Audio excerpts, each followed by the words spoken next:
നടൻ ബാലയ്ക്കെതിരെ ഗുരുതര ആരോപണങ്ങളുമായി മുൻ ഭാര്യ എലിസബത്ത് ഉദയൻ അമൃത സുരേഷിന് പിന്നാലെ രംഗത്ത് വന്നിട്ടുണ്ട്. കഴിഞ്ഞ ദിവസമാണ് അമൃത സുരേഷ് തന്റെ മകൾക്കുള്ള LIC പോളിസി ഉൾപ്പെടെയുള്ള കാര്യങ്ങളിൽ വ്യാജ ഒപ്പിട്ടെന്നും കള്ളത്തരം കാണിച്ചെന്നും പറഞ്ഞുകൊണ്ട് രംഗത്തെത്തിയത്. സമൂഹ മാധ്യമങ്ങളിലൂടെയും പൊതുസമൂഹത്തിന് മുന്നിലും കോടതിയിലുമെല്ലാം തെറ്റു ചെയ്ത ബാലയ്ക്കെതിരെ അമൃത ശക്തമായി തന്നെ രംഗത്ത് വന്നിരുന്നു. ഇതിന് പിന്നാലെയാണ് എലിസബത്തും ബാലയ്ക്കെതിരെ ഇപ്പോൾ തുറന്നു പറഞ്ഞുകൊണ്ട് രംഗത്തെത്തിയിരിക്കുന്നത്. കിടപ്പുമുറിയിലെ സ്വകാര്യ വീഡിയോ പുറത്തുവിടുമെന്നും പറഞ്ഞ് ഭീഷണിപ്പെടുത്തൽ പതിവായിരുന്നു എന്നും തന്നെ ബലാത്സംഗം ചെയ്തു എന്നും തനിക്ക് വന്ധ്യതയാണെന്ന് പരസ്യമായി പറഞ്ഞുവെന്നും എലിസബത്ത് സമൂഹ മാധ്യമത്തിൽ പങ്കുവച്ച കുറിപ്പിൽ പറയുന്നു. പഴയ സംഭവങ്ങൾ പുറത്തു പറയുമെന്നും കിടപ്പുമുറിയിലെ സ്വകാര്യ വീഡിയോ പുറത്തുവിടുമെന്നും വിഷാദ രോഗത്തിന് ഞാൻ ടാബ്ലറ്റുകൾ കഴിച്ചിട്ടുണ്ടെന്നും പറഞ്ഞ അയാൾ എന്നെ ഭീഷണിപ്പെടുത്തിയിരുന്നു. അയാൾ എന്നെ മാനസികമായി പീഡിപ്പിച്ചു, ബലാത്സംഗം ചെയ്തു. അയാൾ ഒരുപാട് പെൺകുട്ടികളെ വഞ്ചിച്ചിട്ടുണ്ട്.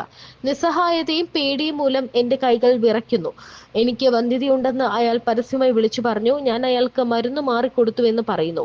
ഞങ്ങൾ ഫേസ്ബുക്ക് വഴിയാണ് പരിചയപ്പെട്ടത്. എനിക്കൊപ്പം ഉണ്ടായിരുന്ന കാലത്ത് അയാൾ മറ്റു പെൺകുട്ടികൾ അയച്ച മെസ്സേജുകളും വോയിസ് ക്ലിപ്പുകളും എന്റെ കയ്യിൽ ഇപ്പോഴുമുണ്ട്. അയാൾ എങ്ങനെ വീണ്ടും കല്യാണം കഴിച്ചുവെന്ന് എനിക്കറിയില്ല. ആളുകളെ ക്ഷണിച്ചു വരുത്തി അയാൾ എന്നെ വിവാഹം ചെയ്തു. പോലീസിന്റെ മുന്നിൽ വെച്ചാണ് നടത്തിയത്. ജാതകത്തിലെ പ്രശ്നം കാരണം 41 വയസ്സിന് ശേഷം മാത്രമേ വിവാഹം രജിസ്റ്റർ ചെയ്യാൻ പാടുള്ളൂ എന്ന് അയാളും അയാളുടെ അമ്മയും എന്നോട് പറഞ്ഞിരുന്നു.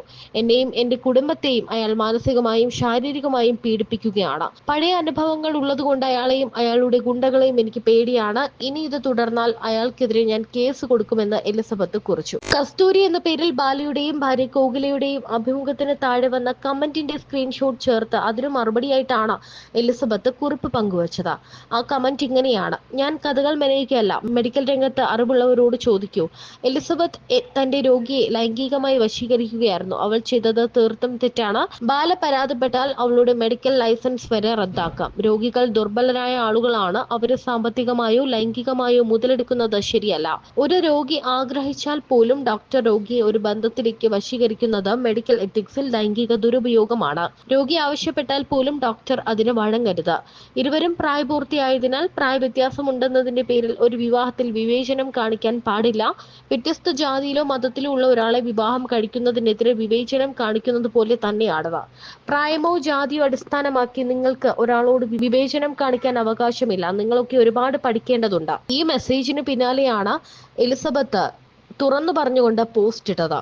എലിസബത്തിന്റെ പോസ്റ്റ് കണ്ട് സത്യം പറഞ്ഞാൽ സോഷ്യൽ മീഡിയ ഞെട്ടുകയായിരുന്നു. കാരണം ഇത്തരത്തിലൊരു പ്രതികരണം എലിസബത്തിന്റെ ഭാഗത്ത് നിന്ന് ഇതുവരെയും ആരും പ്രതീക്ഷിച്ചില്ല.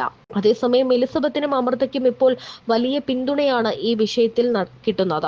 തന്നെ മെഡിക്കൽ ലൈസൻസ് റദ്ദ് ചെയ്യാൻ അയാളോട് പറയൂ. അയാളുടെ അമ്മ പറഞ്ഞിട്ടാണ് വിവാഹം രജിസ്റ്റർ ചെയ്യാതിരുന്നതെന്നും എലിസബത്ത് തുറന്നു പറയുന്നുണ്ട്.